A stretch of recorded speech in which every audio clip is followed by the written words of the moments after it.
राष्ट्रीय लोकतांत्रिक पार्टी ने, जिसका गठन अक्टूबर 2018 के अंदर हुआ था, ये राजस्थान की पहली पार्टी है किसानों जवानों की जिसको क्षेत्रीय पार्टी की मान्यता मिली और जिसका एक सांसद भी है, 3 विधायक और 5 प्रधान, 100 के करीब 100 पंचायत समिति मेंबर, एक म्यूनसिपलिटी चेयरमैन और 20 से ज्यादा जिला परिषद। बहुत बड़ा कुनबा राष्ट्रीय लोकतांत्रिक पार्टी का है। और बाई इलेक्शन जितने भी राजस्थान के अंदर 7 उपचुनाव हमने लड़े थे, उनमें एक चुनाव पे आरएलपी ने विजय हासिल की, एक जगह सेकंड नंबर है और 3-4 जगह अच्छे वोट राष्ट्रीय लोकतांत्रिक पार्टी ने लिए, बीजेपी के बराबर वोट लिए थे। और प्रदेश के अंदर 4.5 साल के अंदर जो भी घटनाक्रम हुए उसमें आरएलपी ने विपक्षी भूमिका निभाई। हर मामले के अंदर पेपर लीक, बढ़ते अपराध, बेरोजगारी, किसान कर्ज माफी, और दिल्ली के अंदर भी किसानों के लिए सत्ता छोड़ के अगर कोई सांसद सड़क पर है तो उत्तरी भारत के अंदर आरएलपी सबसे छोटी पार्टी, जो सबसे नई पार्टी थी, वो मोदी की सत्ता को ठोकर मार के सड़क पर बैठी। अग्निपथ के मामले में दिल्ली सरकार का विरोध किया, बढ़ती महंगाई, तमाम मामलों के अंदर। और अब राष्ट्रीय लोकतांत्रिक पार्टी पिछली बार 57 सीटों में चुनाव लड़ी थी 18 के अंदर। अब की बार हमने गठबंधन के रास्ते खुले रखे हैं। बीएसपी, दूसरी जो पार्टियां नई बनी, जो शोषित पीड़ित दलित की बात करें, बीएपी, बीटीपी, इनके साथ अगर इनके साथ गठबंधन होता है तो सीटों की संख्या हमारे बैठ के हम आपस में तय कर लेंगे, और नहीं होता है तो तमाम 200 सीटों पर राष्ट्रीय लोकतांत्रिक पार्टी मजबूती के साथ। ये 85-86 लाख जो वोट है, इनमें से 80% वोट पोल होगा इनका नया, और 80% में से 70% वोट अकेली राष्ट्रीय लोकतांत्रिक पार्टी लेगी, इन 80% का 70%।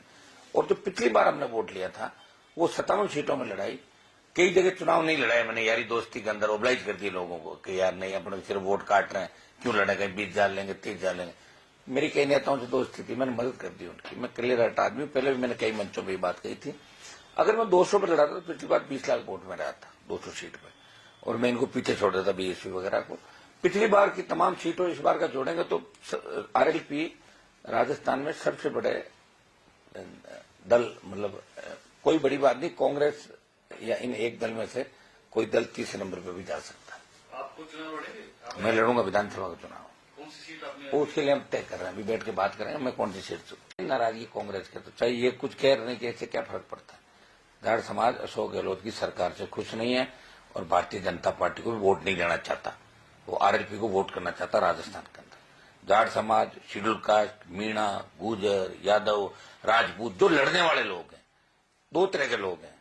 जाट समाज में भी 10-20% जो सामने देना चाहेंगे, हम सारे नहीं कह सकते, लेकिन हर समाज में जो लड़ाका है वो चाहता है कि राजस्थान में बदलाव हो, इस बार परिवर्तन हो।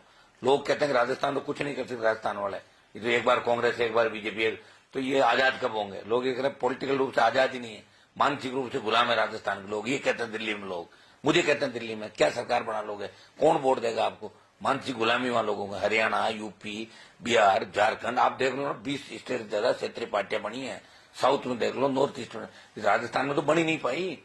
ये तो मुझे धन्यवाद हो कि पार्टी बना के कम से कम मान सम्मान तो बढ़ाया। पीएम के साथ बैठता हूँ ऑल पार्टी मीटिंग के अंदर, एनडी छोड़ के सड़क पर आया। तो ये राजस्थान का नौजवान इस बार देख रहा है कि हमें मजबूत नेता का साथ देना है, जो हमारी लड़ाई को देश के प्रमुख जगह तक ले जाता है। और वो किसान जवान के मामले में मोदी की सत्ता को ठोकर मार के सड़क पर बैठा है, वो अकेला व्यक्ति लड़ रहा है।